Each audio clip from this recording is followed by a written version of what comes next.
Welcome to Blooming Wildwood Homestead. Today I want to talk to you a little bit about how you can be proactive in regards to your food preservation during that in-between time. So we'll assume that you've gotten the garden already planted or you already have sourced where you're going to be purchasing your vegetables from that you want to go ahead and preserve this year. But what can you do while you're waiting for the harvest to come in that might help prepare you to do your food preservation and can just help things move a little more smoothly?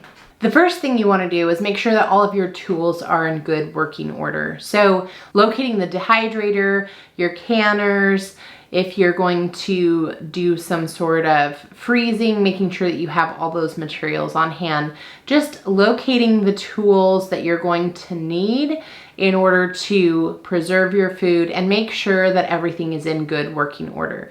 The last thing that you want to have happen is it's time to preserve the food and you find out that your dehydrator is broken or your pressure canner's missing the seal or you don't have the right jars that you need for what you're going to be canning. Take this time right now to make sure that you have everything that you're going to need. And I'll link down below. I have a different video that I have done on canning supplies that you might want to make sure that you have, and also a video on a water bath canner versus a pressure canner. And so I will link those in the description below if you want to check out a little bit more that might help you to be prepared when it comes to your tools. The second thing that you want to think about is space. I don't have a lot of counter space, and so I know that when the harvest comes in, I'm going to need space to be able to work. I also know that when I'm canning items, I'm going to need a space for those canned items to set and cool and get ready for storage. And if you have multiple things that you're trying to do at one time, you're going to need a little bit more space. So I like to kind of look around and see what I have available. One of the things that I was doing was I had my dehydrator setting on the kitchen counter. So I've relocated that to the table and I'm now setting it up in a place where I can kind of leave it and have it be useful there, but also free up that counter space so that as I'm canning or freezing items, that space is available for me.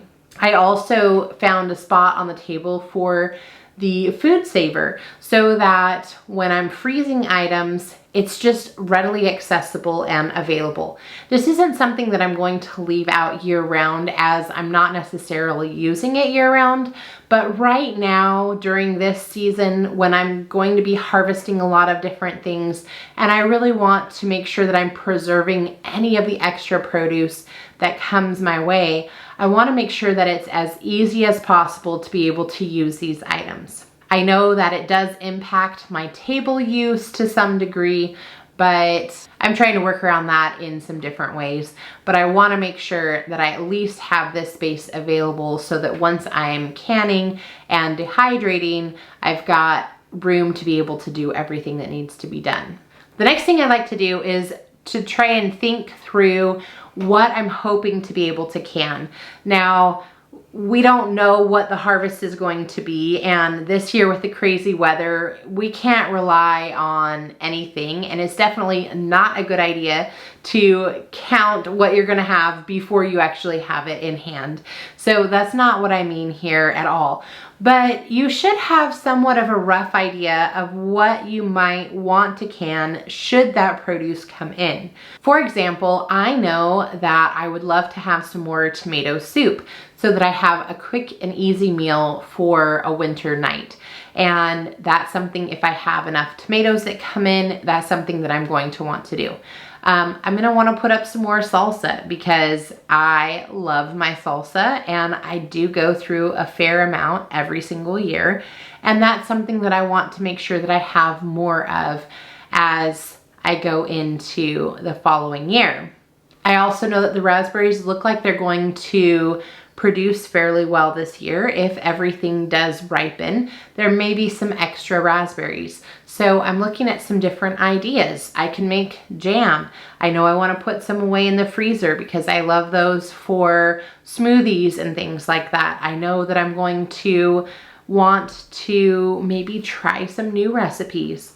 I also know that zucchini and summer squash, usually when they come on very heavily, and there's usually extra, and I don't always know exactly how I'm going to be preserving those. And so I want to take this time to maybe look up some ideas, come up with some new recipes, or maybe some different ways that I could be preserving that food so that I have it for the fall and the winter and into next year. I did pick up a couple of new books this year that I am enjoying looking through, and again, I'll link this in the description below, but these might be some fun books that you might enjoy as well.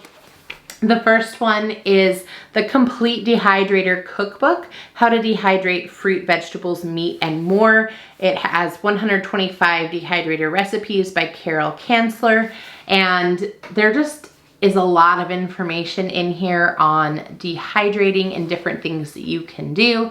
One of the recipes I just opened up to are salted cucumber or zucchini chips. Maybe you have an excessive amount of zucchini and you're like, oh man, what could I do with that? Well, here's an idea, something that you could dehydrate and make, and it's going to be definitely less expensive than buying chips at the store and much healthier for you as well. You can find things like different jerky recipes. There are different seasoning blends that you might want to look at and use. And so just a lot of fun things that could be a good addition to your bookshelf. And that is the Complete Dehydrator Cookbook. The other book that a lot of people have that's kind of a staple is your Ball Book of Canning and Preserving. This is just chock full of good information. You can find information about different things that you need to watch out for when it comes to canning. It gives you times for how long you should can something, as well as different kinds of recipes that you might want to use. I started flipping through and I'm like, oh, that looks amazing. Oh, this looks amazing. And there are just a lot of really good ideas in here. And so if there is something that you know you usually have an excessive amount of, now's the time to kind of find some recipes that you think you might want to try if you're interested in doing something new this year. Now, I will give you this caveat. If you are brand new to canning, you might want to ease into things and kind of take it slow. There is absolutely no shame in starting kind of basic and just doing more of your basic recipes or basic styles, just to get your feet wet and kind of learn to understand the canning process.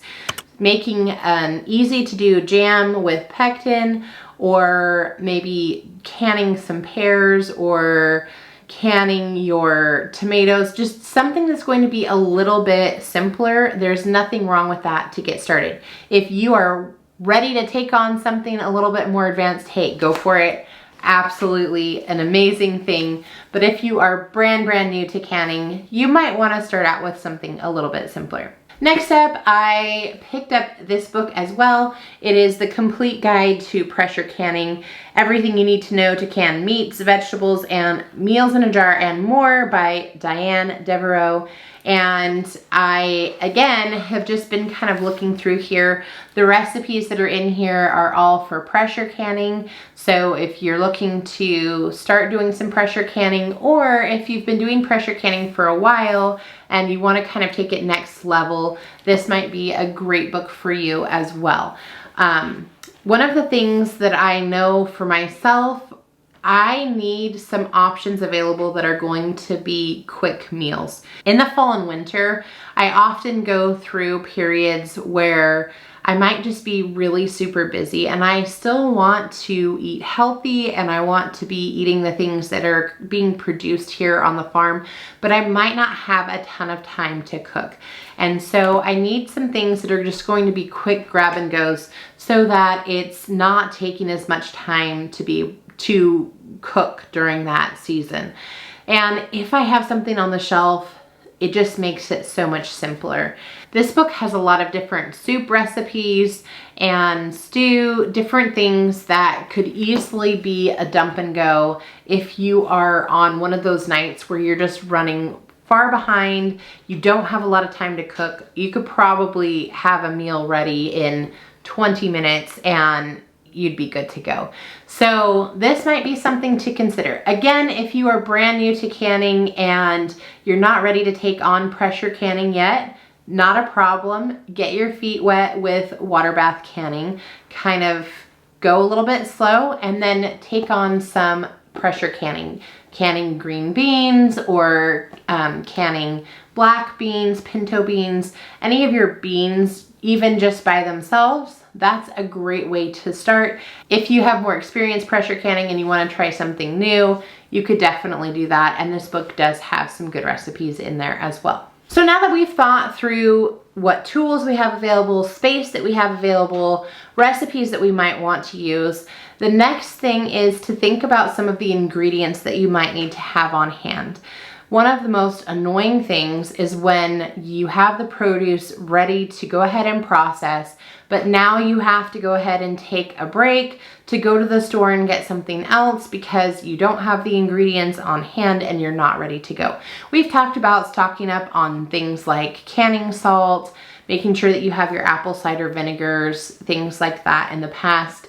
The other thing that I've been trying to make sure I have available are some of my spices. So I've been adding a few things to the pantry just to make sure that I am ready for some of the items that I'm going to be canning this year. So I use cumin in a lot of different things, and so I want to make sure I have that on hand. You can never have too much chili powder, in my opinion. Definitely need both of those things for salsa. So, you know, I have to have some of that.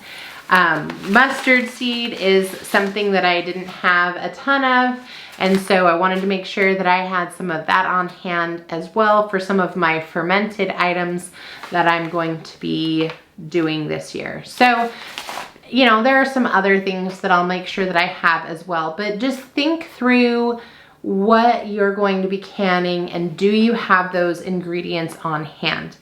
These are some great things to go ahead and take care of now while you're waiting for that harvest to come ready. That way, when everything is ready, you're not having to go through and scramble to find the space, find the tools, find the ingredients, find a recipe. You're already going to have somewhat of a sense of what it is that you want to do. I hope today's video was helpful. If it was, don't forget to click like. We would love to have you subscribe and be part of our community here at Blooming Wildwood Homestead. We will have more food preservation videos coming shortly. This season has been a little bit behind just because of the weather that we have had here, but I know before too long we will definitely have some harvest that is ready for preservation, and I am hoping to bring some of those items to you this year. Until next time, bye everyone.